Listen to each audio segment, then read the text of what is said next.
But beneath the calm surface, tensions are running high. Eyewitness News has learned arrest warrants are being prepared, charging MOVE members with numerous offenses. Police officers tell us the first gunshots came from inside the MOVE compound.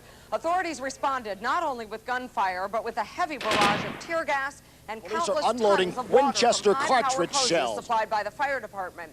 We don't yet know whether any of the MOVE members or the children in their house have been injured in the assault. We do know that It's unbelievable the number of rounds that have been fired at this point. Something happened about 10 minutes ago where a state police helicopter dropped something, and there you see the explosion.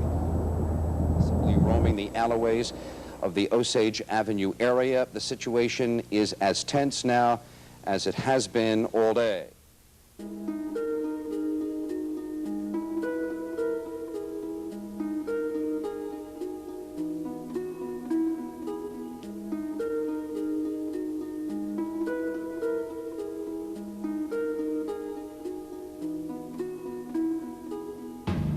While the police will say that they come here to arrest people, we have done nothing wrong.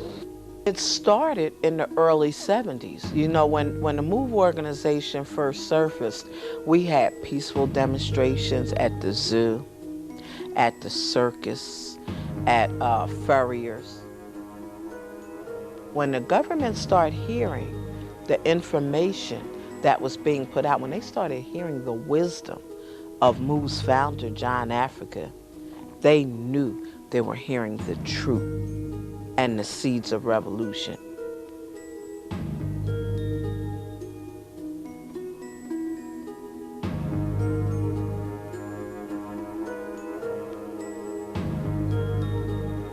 Another caliber round. Vietnam here. I mean, it's unbelievable. It's unbelievable the number of rounds that have been fired at this point.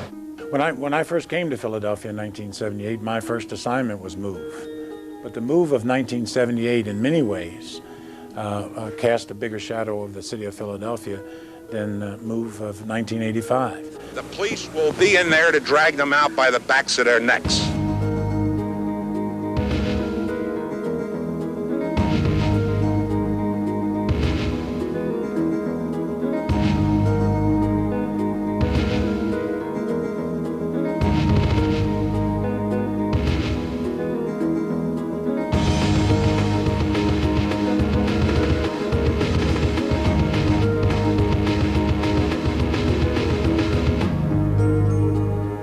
Idea that a police officer was killed in the shooting enraged the Philadelphia Police Department for the longest of time.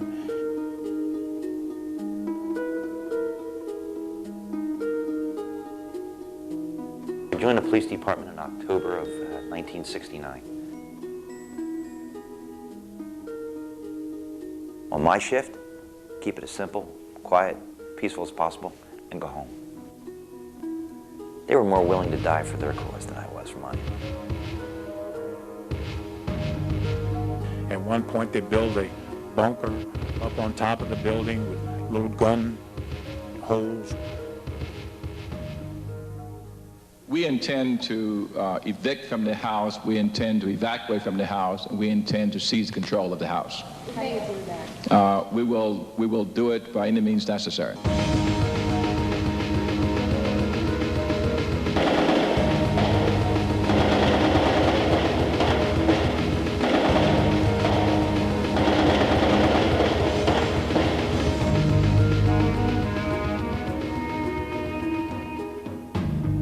They all didn't get out. Now, I have to be honest with you. I don't have a problem, seriously, with the adults. I have a problem with the kids.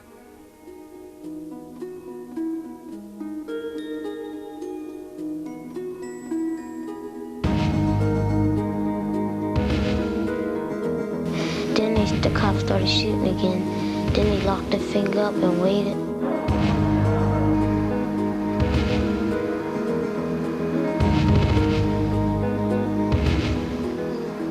That's when the big bomb went off. Did you hear the big bomb?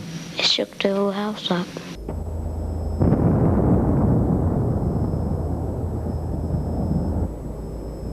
The satchel charge or whatever the explosive or bomb that was dropped on the MOVE compound just a few minutes ago has apparently started a serious fire. Later, the fire engulfed the entire house and then spread to a second home, a third home, a fourth home, then the whole block was gone. Vantage Point to still be burning out of control. I must question at this point. There's been no answer from inside the compound since 7:20 this morning why there's not a larger effort to fight this fire. That at the time they were fighting that fire, they had to be protected by members of the stakeout squad because there were 3 suspected MOVE members on the loose.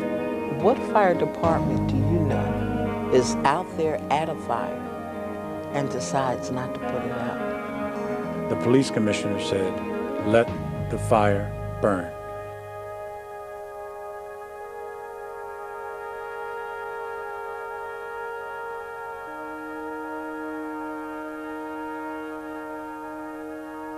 I can deal with a guy punching me in the mouth. I can deal with a guy putting a knife to my neck. I can deal with people shooting at me. But I can't deal with a little kid saying, don't shoot me. I want something to eat. I can't deal with that.